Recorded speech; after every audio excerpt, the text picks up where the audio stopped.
अस्सलाम वालेकुम guys, welcome back to my channel. आज की वीडियो में मैं आप लोगों को एक लेक्चर देने वाला हूँ, some basic concepts of chemistry, जो कि अपना फर्स्ट चैप्टर है केमिस्ट्री का, इंटरमीडिएट फर्स्ट ईयर के लिए। ये चैप्टर मैं आपको आईपी प्लस एमसेट के बेस पे पढ़ा रहा हूँ, ठीक है। तो वो हिसाब से ही पढ़िए। हो सकता है जब क्वेश्चंस आए तो मैं जेई के भी थोड़े करा देता हूँ, ठीक है। मेरे को जो ज़्यादा आइडिया है आईपी और एपसेट का ही है, ठीक है। तो इसीलिए मैं आईपी और एपसेट के बारे में पढ़ा रहा हूँ। इंटरमीडिएट फर्स्ट ईयर के स्टूडेंट्स के लिए ये क्लास है, ठीक है। चलिए तो फिर बिना टाइम वेस्ट करे स्टार्ट करते हैं। टॉपिक्स जो कि आज कवर करने वाले हैं, बेसिक है पूरा, development of chemistry, importance of chemistry, nature of matter, states of matter, classification of matter, पूरे बेसिक चीज़ें हैं जो कि आप नाइन्थ और टेंथ में पढ़े होंगे, अपने नाइन्थ और टेंथ क्लास में। अब मैं ये इसीलिए करा दे रहा हूँ क्योंकि इतना जो डिटेल्ड एक्सप्लेनेशन जैसे एनसीईआरटी में दिया हुआ है, वो मेरे कॉलेज में तो कराए नहीं थे उतना बेसिक एक्सप्लेनेशन, बहुत कुछ स्किप कर दिए थे कॉलेज वाले, ठीक है। तो हो सकता है अगर किसी के साथ ऐसा हुआ वो, तो उनको यहाँ पे फ़ायदा हो, ठीक है। ओके, तो चलिए फिर डेवलपमेंट ऑफ केमिस्ट्री से स्टार्ट करेंगे। केमिस्ट्री जो है इंडिया में 1300 से 1600 सीई में जो है एल्केमी और इलेक्ट्रोकेमिस्ट्री के नाम से था इंडिया में, 1600 सेंचुरी तक। और बहुत पहले से एंशियंट स्टडीज़ हो रही केमिस्ट्री के। केमिस्ट्री स्टडी करने का पर्पस था, ये पारस नाम का जो फिलोसोफर स्टोन बोलते थे पारस को, वो ढूंढना जो आयरन और कॉपर को गोल्ड में कन्वर्ट कर देता था, ऐसा पत्थर था ये। और एलिक्सर ऑफ लाइफ ढूंढने का था, कहते ये पूरा एनसीईआरटी में लिखा हुआ है, ठीक है। एलिक्सर ऑफ लाइफ जो इमॉर्टैलिटी ग्रांट करता, वो पर्पसेस थे। किसके पर्पसेस थे? केमिस्ट्री स्टडी करने के। ऑल राइट, तो इसके बाद नेक्स्ट पॉइंट यही है कि मॉडर्न केमिस्ट्री जो took shape in 18th century Europe. Europe में मॉडर्न केमिस्ट्री को अच्छा शेप मिला, और उसके थोड़े सेंचुरीज के बाद एल्केमिकल ट्रेडिशंस जो है यूरोप में अरब्स के थ्रू इंट्रोड्यूस करे गए। अरब्स मीन्स जो दुबई, सऊदी वगैरह, बाकी के पूरे अरब कंट्रीज, ठीक है। तो उनके थ्रू यूरोप में इंट्रोड्यूस करे गए पूरा। ये इतना बेसिक है इसीलिए नहीं बताते शायद इसको कॉलेजेस में, मेरे कॉलेज में भी नहीं पढ़ाए थे। और in ancient India chemistry was known as Rasayan Shastra, रासतंत्र, रासक्रिया और रास विद्या। अब मैं ये नहीं बोल रहा हूँ कि इसमें से कुछ भी आपके एग्जाम में आता, बस ये एक तरह से आपका इंटरेस्ट डेवलपमेंट है, ठीक है। और अभी देखो मैं सारे पॉइंट्स तो इंक्लूड नहीं करा क्योंकि ये बहुत बेसिक है, आप एनसीईआरटी की बुक लेके खुद पढ़ लो पूरा। मैं बस जो है ना इम्पोर्टेंट बता दे रहा हूँ। ये जो थे केमिस्ट्री में, जो एंशंट इंडिया में ये सब जो बोलते थे, इसमें क्या इंक्लूडेड था मैं बोले तो मेटलर्जी थी, medicine, manufacture of cosmetics, glass, dyes etcetera, इन सब के मैन्युफैक्चरिंग की स्टडी थी। और मेटलर्जी थी, मेटलर्जी मीन्स मेटल को उसके ओर से निकाल के प्योर मेटल बनाना, वो मेटलर्जी रहती। वो आगे एक टॉपिक रहता आपको 12th क्लास में, मेटलर्जी, ठीक है। और ये ऐसा है, और बाकी सारे पॉइंट जैसा मैं बोला एनसीईआरटी की टेक्स्ट बुक में है, मैं पूरा वहीं से लिखा है यहाँ पे, आप वहाँ से देख ले सकते, सब चीज़ों की बात नहीं कर रहा हूँ। अब उसके बाद एक सेक्शन आता है इम्पोर्टेंस ऑफ केमिस्ट्री वाला। ये जो डेवलपमेंट ऑफ केमिस्ट्री जो है वो तो एक 2-3 पेज का है पूरा टॉपिक, पूरा उसमें हिस्ट्री है केमिस्ट्री की, तो वो उसमें से पूरा देख ले सकते हैं, ठीक है, ये हो गया ना डेवलपमेंट ऑफ केमिस्ट्री। अब इम्पोर्टेंस ऑफ केमिस्ट्री, ये भी एक अच्छा, मगर ये तो छोटा ही टॉपिक है, इंटरेस्ट डेवलपमेंट के लिए ही है ये भी। Chemistry plays a central role in science and is often intertwined with other branches of science. पूरी तरह से एनसीईआरटी में लंबे 4-5 पैराग्राफ्स लिखे हुए हैं, पढ़ते बैठते तो पढ़ लो अगर टाइम है तो। ठीक है, chemistry has its importance in many ways like large scale production of fertilizers, improved variety of pesticides and insecticides। Obviously insecticides और पेस्टिसाइड्स बनाने के लिए केमिस्ट्री का यूज़ रहता ही। ठीक है, केमिस्ट्री हेल्प सेविंग ड्रग्स। हाँ, ड्रग्स नेचुरल रिसोर्सेज से ड्रग्स को निकाल के जो है ना उसका पॉसिबल सिंथेसिस बनाते। पॉसिबल सिंथेसिस मतलब सही यूज़ में लाते वो ड्रग्स को, सही दवाएं बनाने में यूज़ करते। तो वो नेचुरल रिसोर्सेज, वो ड्रग्स को सेव कैसा करना, नेचुरल रिसोर्स, ये पूरा केमिस्ट्री से ही आता। ठीक है, ऐसे ही कुछ ड्रग्स के नाम भी दिए हुए हैं एनसीईआरटी में, सिस्प्लैटिन और टैक्सोल, 2 ड्रग्स है और जो कि कैंसर थेरेपी के काम में आते। ठीक है, कैंसर थेरेपी के काम में आते सो ड्रग्स है। और एक ड्रग है AZT, एजाइडोथाइमाइडिन, ये जो है एड्स के पेशेंट्स को यूज़ करते, हेल्प करने। ठीक है, और safer alternatives to environmentally harmful refrigerants like, हाँ, क्लोरोफ्लोरोकार्बन्स जो रहते हैं ना, क्लोरोफ्लोरोकार्बन्स जो कि ओजोन डिप्लीशन होते, उनके ऑल्टरनेटिव्स बनाने में सक्सेसफुल हो गए केमिस्ट्री की वजह से। ठीक है, मतलब अपन पहले ये हार्मफुल रेफ्रिजरेंट्स है, पहले इनको ही यूज़ करते थे क्लोरोफ्लोरोकार्बन्स को, बट इनसे ओजोन डिप्लीशन होने लगा, ओजोन लेयर जो है वो उसमें होल्स आने लगे, इसीलिए जो है इसके ऑल्टरनेटिव्स बनाए जो कि सेफ़ है। वैसे एनवायरमेंटली सेफ ऑल्टरनेटिव्स बनाने में सक्सेस हुई, तो that is an importance of chemistry. ठीक है, और but there is one problem which is that the management of greenhouse gases like methane, carbon dioxide etcetera. एक प्रॉब्लम जो रह गई केमिस्ट्री से कि management of greenhouse gases जैसे कि मीथेन है और कार्बन डाइऑक्साइड है, ये इनके फॉर्मूले है। ठीक है, ये इनके फॉर्मूले है, CH3CO2 जो है फॉर्मूलाज है, कार्बन डाइऑक्साइड का CO2 और मीथेन का CH3। तो इन लोगों के जैसे गैस के मैनेजमेंट नहीं हो सके, इसका मैनेजमेंट नहीं हो सका ग्रीन हाउस गैसेस का। ग्रीन हाउस गैसेस रिलीज होते ही जा रही, व्हीकल्स से हो, इंडस्ट्रीज से हो, एटमॉस्फेयर को उससे नुकसान हो रही।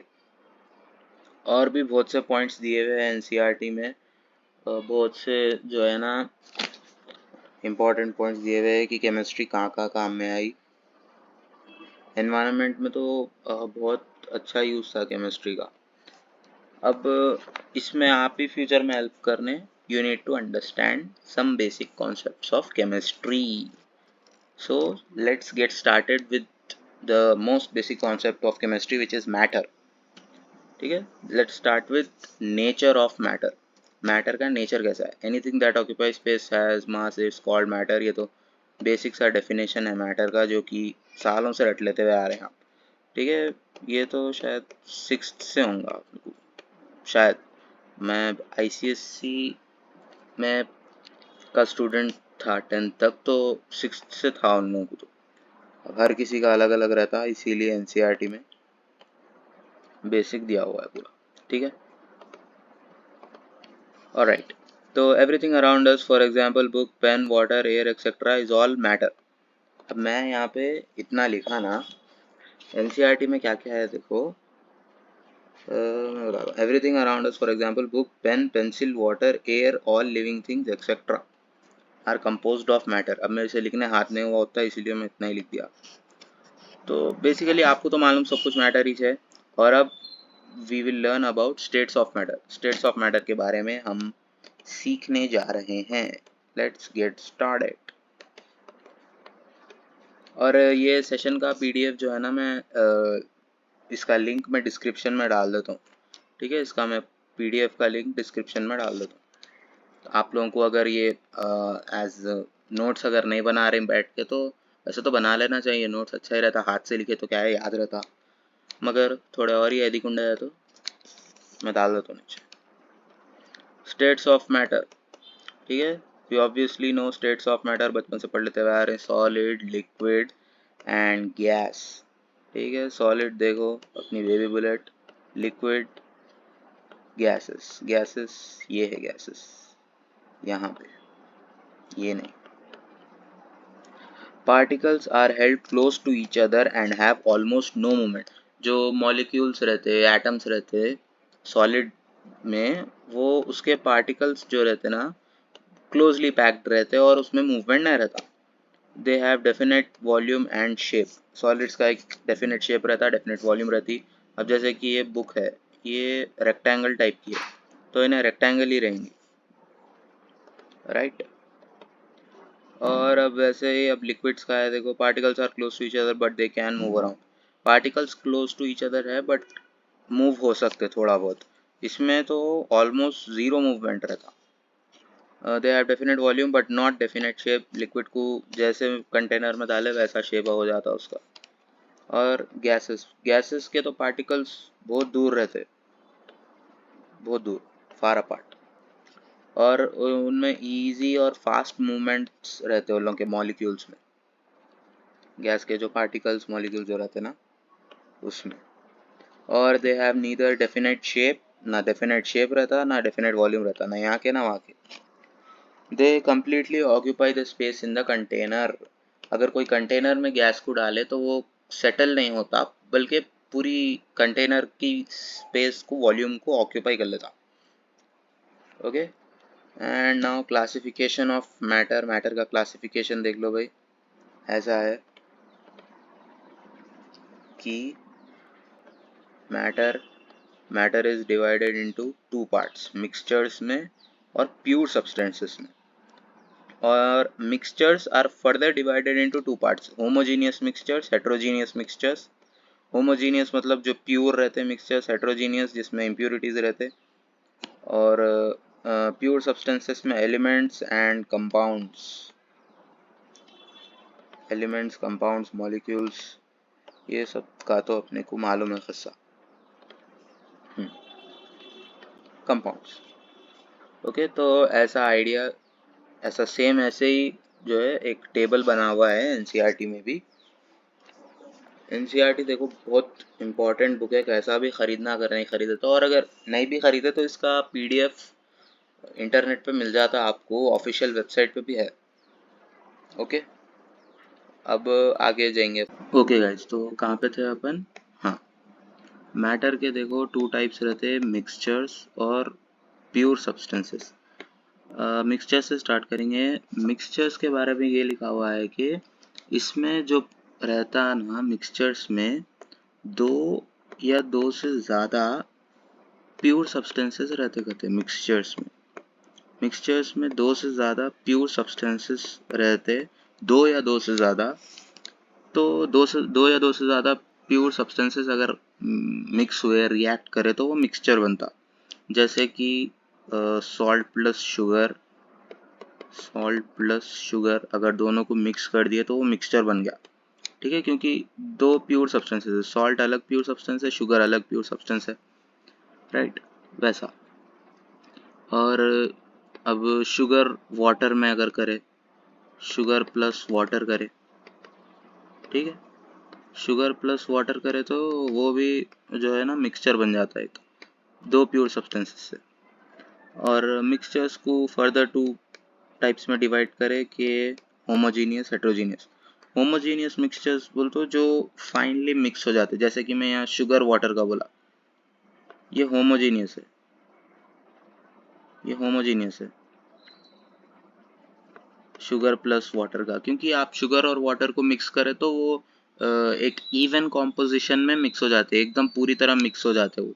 शुगर पूरी तरह से वाटर में घुल जाती है, या फिर अगर आप चाय में डालें शक्कर तो शक्कर पूरी तरह से चाय में घुल जाती ना, वैसा।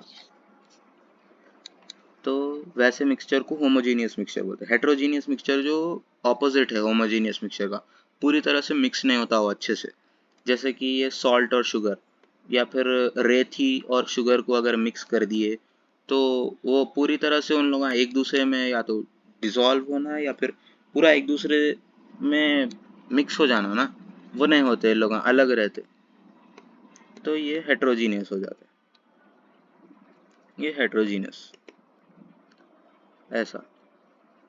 और फिर प्योर सब्सटेंसेस तो जैसे कि बोला जिनका सिर्फ एक ही कॉम्पोजिशन रहता, दूसरा कोई भी पार्टिकल का इन्वॉल्वमेंट नहीं रहता, जैसे कि कॉपर कॉपर हो गया, कार्बन डाइऑक्साइड हो गया, कार्बन डाइऑक्साइड कोई एसिड, ऑक्सीजन हो गया O2 ऑक्सीजन, उसमें दो ऑक्सीजन के ही मॉलिक्यूल्स और कोई दूसरे का इन्वॉल्वमेंट नहीं है, तो वो प्योर सब्सटेंस है।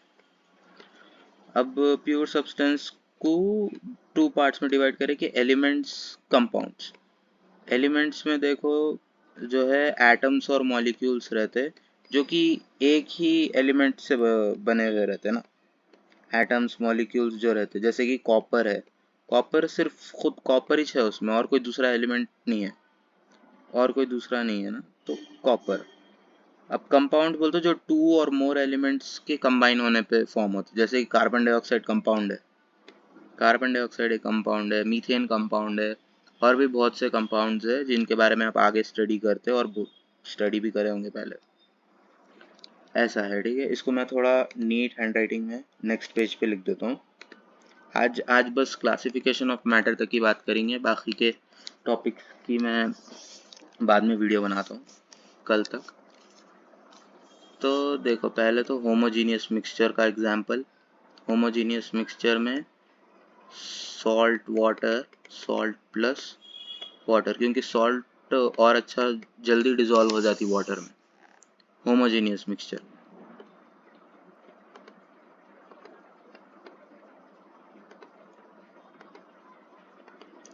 होमोजीनियस मिक्सचर में सॉल्ट प्लस वाटर। हेट्रोजीनियस में आपका सॉल्ट प्लस डर्ट लिख देता हूँ, मैं तो सॉल्ट प्लस शुगर लिख देता हूँ, सॉल्ट प्लस शुगर मिक्सचर, सेपरेटेबल है ना वो, तो हेट्रोजीनियस, ठीक है। ये इन दोनों के एग्जाम्पल्स हो गए। और कौन से एलिमेंट्स और कंपाउंड्स के ना, एलिमेंट्स कंपाउंड्स, ये मैं अभी स्टार्ट कर रहा हूँ और मेरा माउस थोड़ा सही वर्क नहीं कर रहा है, मैं लैपटॉप से ही जो है ना उसके ही माउस से, इनबिल्ट माउस से कर रहा हूँ, इसीलिए थोड़ा थोड़ा नहीं बहुत ज़्यादा गंदा बन रहा, ठीक है, मगर समझ में तो आ रहा है ना, उतना तो है, समझ में तो आ रहा। तो देखो एलिमेंट्स में अपने पास आते ये copper, aluminium, oxygen, carbon, nitrogen, ऐसा। कंपाउंड्स में कार्बन डाइऑक्साइड और वाटर भी कंपाउंड है, H2O, ऐसा, ठीक है। तो ये बेसिक अंडरस्टैंडिंग की ज़रूरत है, और तो कुछ इससे ज़्यादा एग्जांपल दे नहीं सकता मैं, आप लोगों को इतना तो आइडिया लग जाऊंगा। हाँ, इतना ही बचे हुआ है अब। When two or more atoms of different elements combine together in a definite ratio, the molecule of a compound is obtained.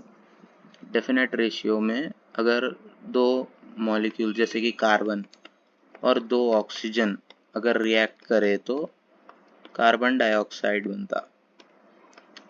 वैसे ही एक सेकंड, ये इधर नहीं,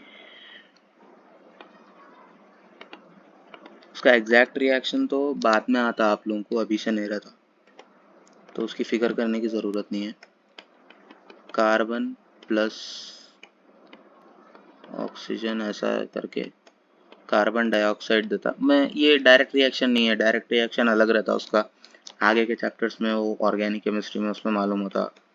कार्बन प्लस ऑक्सीजन पहले कार्बन मोनोऑक्साइड बनाता, कार्बन मोनोऑक्साइड फिर ऑक्सीजन से रिएक्ट करके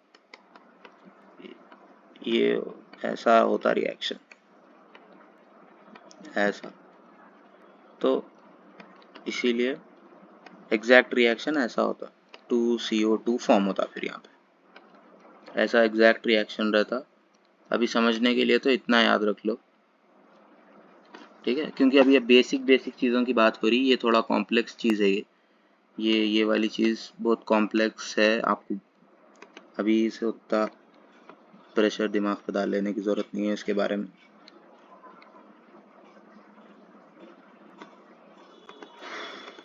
और यहाँ पे जो है ना फोटोज़ वगैरह डाल के अच्छे से जो है कंपाउंड्स का स्ट्रक्चर बता दिए, जैसे कि मैं ट्राई करता हूँ बनाने का। यहाँ पे ये देखो ये H2O का है, ठीक है, ये दो मॉलिक्यूल्स हाइड्रोजन के, ये ऑक्सीजन का, ऐसा रहता है H2O का स्ट्रक्चर।